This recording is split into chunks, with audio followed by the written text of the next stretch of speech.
Hey guys, Brent Hull Build Show out in front of our job in Dallas where we are almost finished with the mechanicals, the framing and everything else. It's going to be an update video, but getting into the technology and techniques of how we made this house better, okay? It's built in the 80s. We're really trying to be challenged by wanting a very clean environment.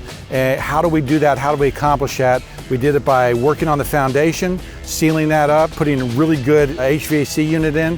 We did some framing challenges and framing things with the stairs. So there's a number of hiccups and challenges on this job that have pushed out the schedule a little bit, but we've really built a really high quality house. I'm going to show you inside. Come on inside, I'm going to show you all the changes we made.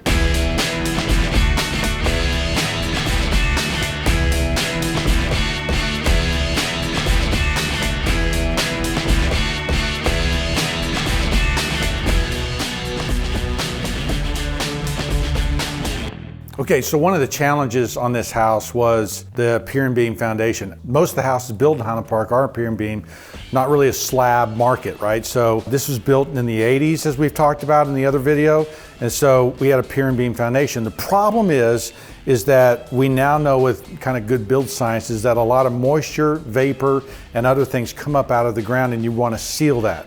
So typically when we're doing a pier and beam foundation, when we're making something new, we are completely encapsulating underneath and insulating the wall so that we have a captured space down here so that, bad air isn't coming up and everything else.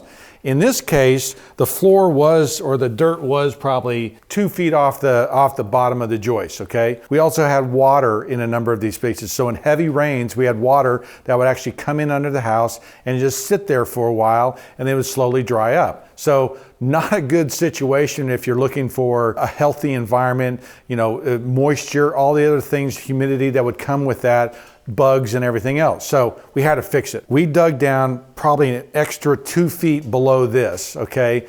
And we have put a French drain all the way around the house.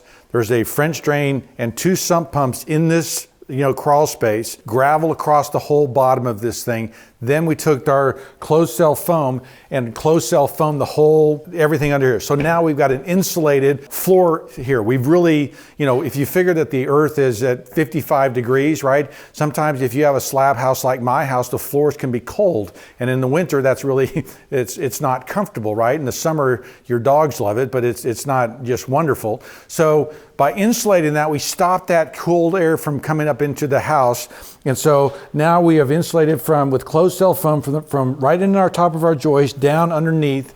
Then we poured concrete, okay? And in this case, we even epoxy sealed the concrete just to keep all moisture and everything else from coming up in here.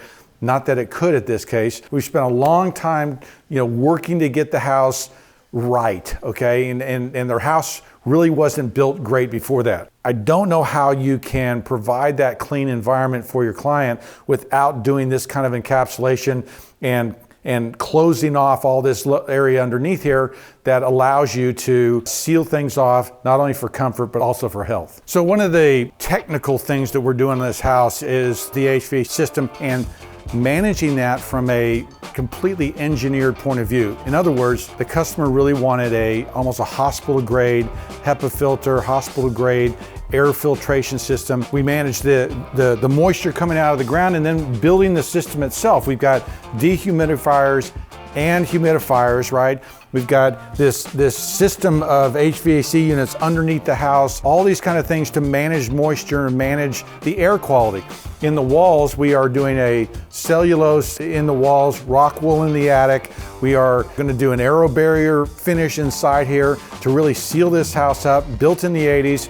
We've got the plywood sheathing, right? And then we've got probably an inch of masonry on top of that. So we have to manage how we're working in the walls. If you saw my other video on the historic houses and kind of how we're managing that, because we've got the masonry outside, it changes our condition just a little bit. So a lot of work here to get this house kind of up to par and up to a level that's really going to perform well. Starts with the foundation, starts with getting water and moisture out of here, controlling the temperature, HVAC, walls, and then the work in the attic. The other thing we really had to solve for the client as we get into the framing and how things are laid out is this stair. Because if you remember before, there was a stair that went up this back, there's a back stairs to a kind of an attic loft. And they really wanted to make that attic loft kind of more accessible. So now we have basically kept the stair hall here. We were able to claim that space, that stair space for some other uses. And now we've got this stair going up. The challenge is that we really didn't have, framing wise, a wall to support this. So it had to be freestanding. It had to be free floating.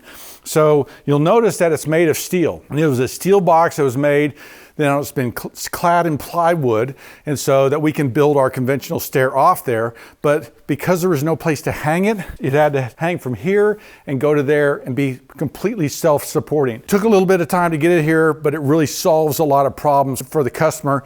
That space now is much more accessible, much more easy to use instead of going up this back stair, and it creates this beautiful stair hall. So we're at that stage in the house where we've kind of finished framing. We've vaulted some ceilings. We've kind of made it livable. We are finishing the HVAC. So we're getting close to being able to close up these walls. The majority of our work was in that crawl space, creating a clean environment down there, this stair, and now we're ready to push forward, start closing up the walls, and then start putting all the pretty stuff in. Okay guys, a lot of technology in that foundation, right? A lot of challenges, right, that we had to overcome. French drain, sump pumps, concrete, the insulation. Now we have got a really, really highly technical foundation underneath this house that will last for generations, that will really perform really well, not only energy efficiency wise, but not letting water in there too. It's a lot of fun working on this project. We have a great client. Hopefully close this thing up by the end of the year and then start, putting it back together. But a lot of technical work went on at this point.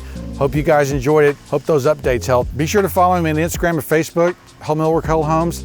Patreon, that's a great place to learn more, to really raise your bar and improve as a craftsman. It's Passion for Craft Patreon, a lot of things we're sharing there. Be sure to sign up for that. If you're watching on YouTube, hit the subscribe button. I'm Brent Hull, thanks for watching.